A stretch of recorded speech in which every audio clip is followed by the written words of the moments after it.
I'm always surprised about how bad most people are with their finances, and even how bad I was with my finances a few years ago. Financial literacy is not something that is taught in school, which is very shocking because it's a subject of concern to everyone. I've been reading all the financial books that exist on the market, and I've made a selection of my 6 favorites. If you are really bad about finances, if you have been living paycheck to paycheck up to now, if you are living above your means, or if you want to create a business or make more money, here are the 6 books that you should absolutely read.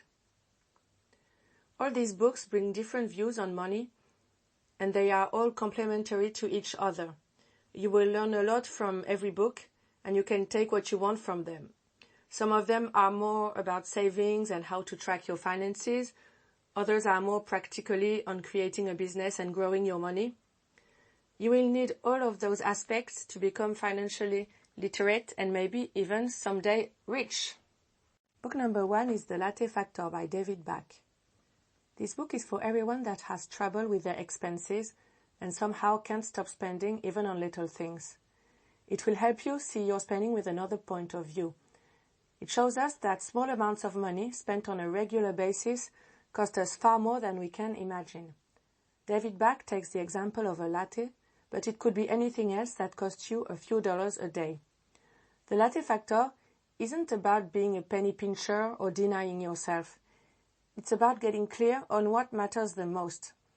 It's about the little daily extravagances and frivolities, whatever they may be, the $5, $10, $20 a day, that you could just as easily redirect toward your own future. It's about giving up something small to get up to something big. Book number 2 is The Richest Man in Babylon. The story takes place in the ancient and fascinating city of Babylon. According to many historians, Babylon was among the first nations that invented money and property deeds. It's the story of a chariot builder who has never any money left, which is the living paycheck to paycheck of today's world, and who will be taught by a rich friend all the financial rules to become wealthy. Those are described in the Babylon environment, but money is governed by the same laws in our modern world. My favorite quote of the book is, "What have you to show for your earnings of the past month? What for the past year? Fool, you pay everyone but yourself.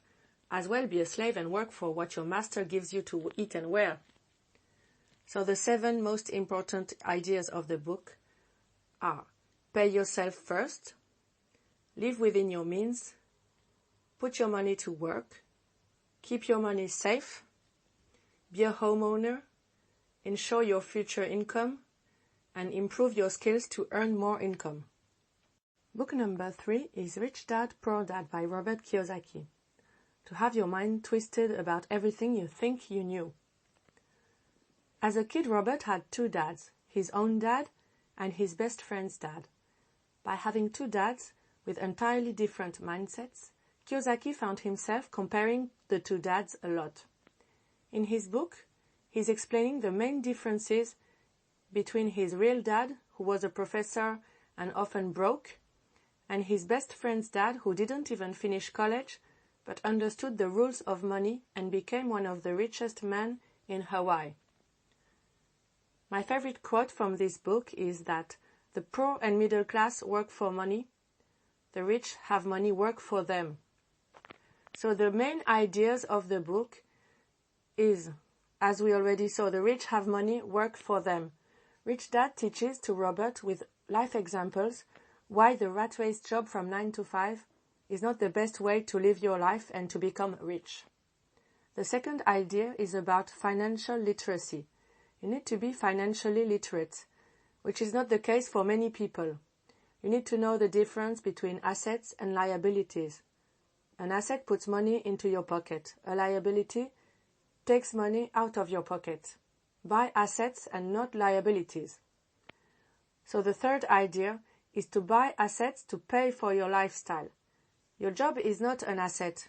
The income from your job should serve to buy assets, and the income from your assets should be paying for your living expenses.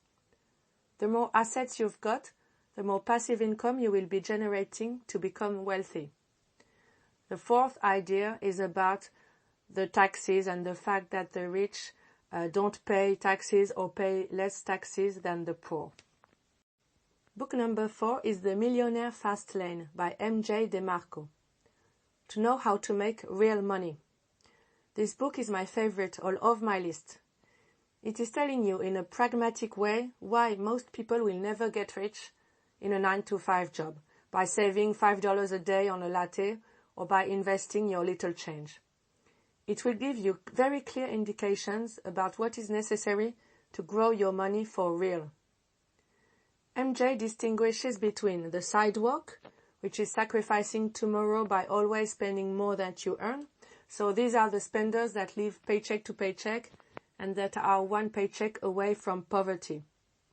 Then there is the slow lane, which is sacrificing today by living frugally and relying on time and hope and compound interest. Basically, this is the 9-to-5 job.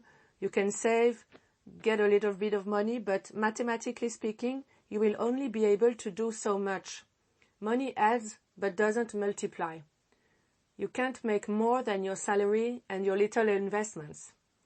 So, on the contrary, there is the fast lane, which is taking control and leveraging time through entrepreneurship to get rich quick.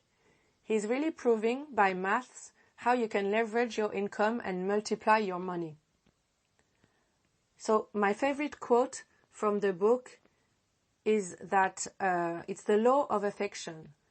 The more lives you affect in an entity you control, in scale or in magnitude, the richer you become. So to exploit the law of affection, your business needs to make an impact either on scale or on magnitude or both. Book number 5 is The 4-Hour Workweek by Timothy Ferriss. To give yourself more time and more mobility to get out of the work hard scheme. This book is a step-by-step user guide to free yourself from your corporate job, create a business to fund the lifestyle of your dreams, and live life like a millionaire without actually having to be one. To become part of the new rich, Ferriss puts forward a set of strategies to follow that spell out the acronym DEAL.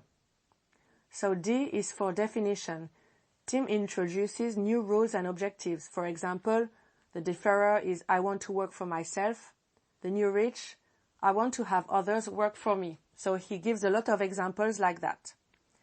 Then E is for elimination. This step argues for the elimination of the concept of time management. You shouldn't be trying to fill every second with work. Tim suggests to spend your time effectively because we waste so much time at work on the 20% of things that get you 80% results and not vice versa. Now that you've thought about what you want to do with your time, you've got to find a way to create more free time while maintaining or increasing your income. A is for automation. This part looks at putting your cash flow on autopilot. It says to eliminate all that you can eliminate and then delegate the time-consuming and well-defined tasks to virtual assistants. It explains also how to find a business idea, how to validate it in a very practical way. Then L is for liberation. It covers how to break the bonds that confine you to a single location.